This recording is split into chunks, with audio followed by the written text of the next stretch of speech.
ආයුබෝවන්. ඔන්න රසම රස එළවලු පාස්තා එකක් හදන්න තමයි යන්නේ. මම ගත්තේ මෙන්න මේ හැඩේ තියෙන පාස්තා වගයක්. ඉතින් මේ පාස්තා ටික හොඳින් තම්බ ගන්න ඕනේ. වතුර එකක් ලිපේ තියලා මම මේකට දැම්මා ලුණු තේ හැඳි එකක්. දාලා පාස්තා ටිකක් දාලා හොඳට තම්බ ගත්තා.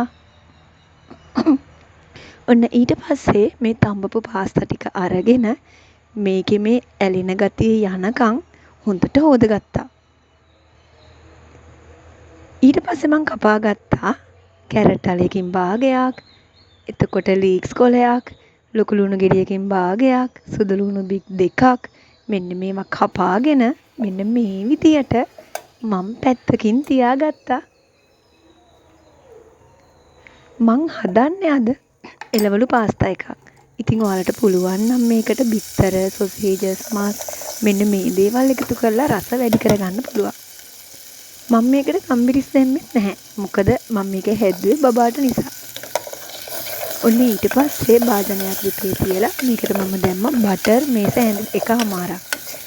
ඊට පස්සේ අර කපාගත්තු ලුණු ටිකයි සුදු ලුණු ටිකයි දාලා හොඳ සුවඳක් එනකන් මැලවෙනකන් තියලා ඒකට දාගත්ත කැරට් ටික. ඒකත් ටික වෙලාවක් තියලා ඔන්න මම දාගත්තා අර තම්බලා හොදගත්තු පාස්තා ටික.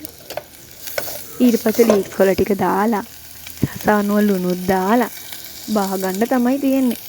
හරි ඉක්මනට හදාගන්න පුළුවන් රසම රස එළවලු පාස්තා එකක් තමයි ඔන්න අද අරගෙන ආවේ. කටහඬ නම් වෙනස්. සෙම හැදිලා නිසා. හරි. එහෙමනම් හදලා බලලා රස කොහොමද කියලා අපිටත් කියන්න. ගිහින් එන්නම්.